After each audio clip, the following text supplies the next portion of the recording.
ಎಲ್ಲರಿಗೂ ನಮಸ್ತೆ. ನಾನು ನಿಮ್ಮ ಮಾಮ್ಸ್ ಕಿಚನ್ ಮದ್ದೂರು ಹುಡುಗಿ. ನಾನಿವತ್ತು ಜೋಳದ ವಡೆ ಮಾಡೋದು ಹೇಗೆ ಅಂತ ಹೇಳ್ತೀನಿ. ಕಾರ್ನ್ ವಡೆ.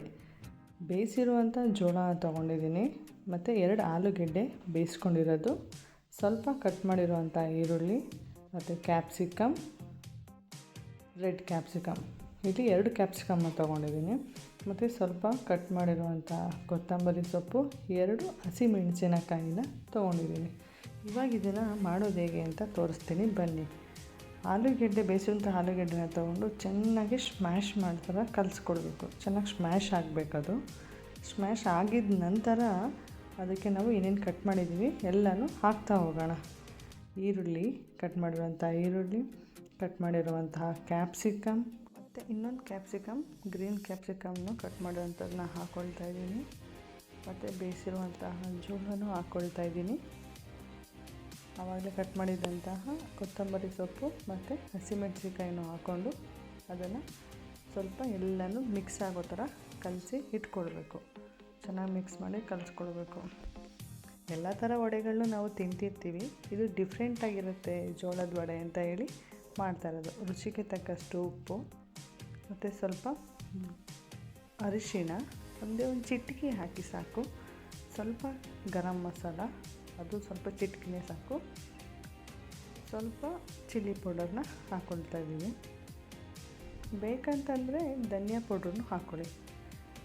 ಹಾಕ್ಕೊಂಡಾದ್ಮೇಲೆ ಅದನ್ನು ಚೆನ್ನಾಗಿ ಮಿಕ್ಸ್ ಮಾಡಿ ಕಲ್ಕೊಳ್ಬೇಕು. ನಾನು ಇದಕ್ಕೆ ಏನು ಆ್ಯಡ್ ಮಾಡ್ತಿದ್ದೀನಿ ಅಂತಂದರೆ ಚೀಸ್ನ ಹಾಕ್ತಾಯಿದ್ದೀನಿ, ಡಿಫ್ರೆಂಟಾಗಿರಲಿ ಅಂತ ಹೇಳಿ ಸ್ವಲ್ಪ ಚೀಸ್ನ ಹಾಕ್ಕೊಳ್ತಾ ಇದ್ದೀನಿ. ಬೇಕಂದರೆ ನೀವು ಹಾಕ್ಕೊಳ್ಳಿ, ಇಲ್ಲ ಅಂತಂದರೆ ಸ್ಕಿಪ್ ಮಾಡ್ಕೊಳ್ಳಿ. ಸೊ ಇದನ್ನು ಚೆನ್ನಾಗಿ ಮಿಕ್ಸ್ ಮಾಡಿ ಕಲಸಿ ಇಡಬೇಕು. ಒಂದು 5 ಮಿನಿಟ್ಸ್ ಕಲಸಿಡಿ. ಅದು ಚೆನ್ನಾಗಿ ಗರಿಯಾಗಿ ಬರುತ್ತೆ. ಇದು ನಾನು ಹಾಕ್ತಾಯಿರೋದು ಸ್ವಲ್ಪ ಅಕ್ಕಿ ಪೌಡರ್, ರೈಸ್ ಪೌಡರ್ನ ಆ್ಯಡ್ ಮಾಡ್ತಾಯಿದ್ದೀನಿ. ಯಾಕಂದರೆ ಈಗ ಎಲ್ಲ ಕ್ರಿಸ್ಪಿಯಾಗಿ ಬರಲಿ ಅಂತ ಹೇಳ್ಬಿಟ್ಟು ನಾನು ರೈಸ್ ಪೌಡ್ರನ್ನ ಆ್ಯಡ್ ಮಾಡಿದ್ದೀನಿ. ಸೊ ಕಲಸಿ ಎಲ್ಲ ನೀಟಾಗಿ ಇಟ್ಮೇಲೆ ಆಯಿಲು, ಇಲ್ಲ ಅಂತಂದರೆ ಸ್ವಲ್ಪ ನೀರನ್ನ ಮೇಲ್ಗಡೆ ಹಾಗೆ ತಟ್ಬಿಟ್ಟು ನೀರು ನೆಡಿ ಒಂದು 5ರಿಂದ 10 ನಿಮಿಷ ಅದು ನೆನಿಬೇಕು. ಸೊ ಆವಾಗ ನಿಮಗೆ ಸ್ಮೂತಾಗಿ ಬರುತ್ತೆ. 5ರಿಂದ 10 ನಿಮಿಷ ಕ್ಲೋಸ್ ಮಾಡಿ ಇಟ್ಮೇಲೆ ತೆಗೆದು ನೋಡಿ ಎಷ್ಟು ಚೆನ್ನಾಗಿ ಸ್ಮೂತಾಗಿ ಆಗಿದೆ ಅಂತ ಹೇಳಿ. ಆ ಥರ ಸ್ಮೂತಾಗಿ ಬಂದರೆ ನಮಗೆ ವಡೆನ ಮಾಡಲಿಕ್ಕೆ ತುಂಬ ಚೆನ್ನಾಗಿರುತ್ತೆ. ನೋಡ್ತಿದ್ದೀರಲ್ವ,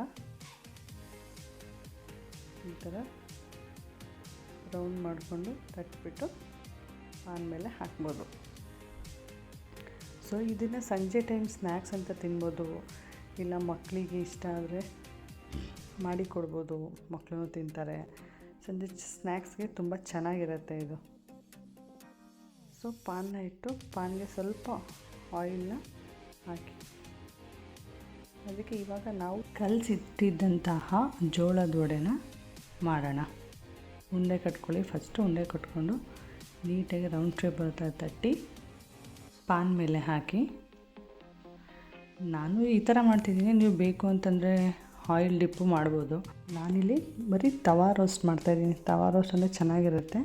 ಬೇಕಂತಂದರೆ ಆಯಿಲ್ ಡಿಪ್ಪು ಮಾಡ್ಬೋದು. ಕೈಗೆ ಯಾರು ಅಂಟಿಸ್ತಿದೆ ಅಂತಂದರೆ ಸ್ವಲ್ಪ ಈ ಥರ ನೀರನ್ನ ಹಚ್ಕೊಂಡು ವಡೆನ ತಟ್ಟಿ ಹಾಕಿ, ಚೆನ್ನಾಗಿ ರೌಂಡ್ ಶೇಪಲ್ಲಿ ಬರುತ್ತೆ.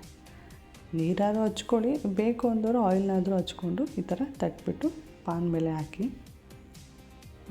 ಅದನ್ನು ಒಂದು 5 ಮಿನಿಟ್ ಬಿಟ್ಟು ಉಲ್ಟಾ ಮಾಡಿದ್ರೆ ಅದು ಸ್ವಲ್ಪ ಬೇಯ್ದಿರೋ ಥರ ಆಗಬೇಕು. ಈ ಥರ ಆಗಬೇಕು. ಸೊ ಆಯಿಲ್ ಡಿಪ್ಪನ್ನು ಮಾಡ್ಬೋದು, ತವಾ ಫ್ರೈನೂ ಮಾಡ್ಬೋದು. ನಿಮ್ಗೆ ಯಾವ ಥರ ಸೂಟಬಲ್ ಆಗುತ್ತೆ ಆ ಥರ ಮಾಡಿ. ಸೊ ಸಂಜೆ ಸ್ನ್ಯಾಕ್ಸ್ಗೆ ತುಂಬ ಚೆನ್ನಾಗಿರುತ್ತೆ. ಆಫೀಸ್ ಮುಗಿಸ್ಕೊಂಡು ಬಂದು ತಿನ್ನೋಕ್ಕೆ ಆಗಲಿ, ಸಂಡೇ ಟೈಮ್ ಮಕ್ಕಳು ರಜಾ ಇದ್ದಾಗ ಈ ಥರ ಮಾಡಿದ್ರೆ ಚೆನ್ನಾಗಿರುತ್ತೆ. ನೋಡಿ ಇವಾಗ ರೆಡಿಯಾಗಿದೆ. ನೋಡಿ ಎಷ್ಟು ಕ್ರಿಸ್ಪಿಯಾಗಿ ಬಂದಿದೆ ಅಂತ ಹೇಳಿ.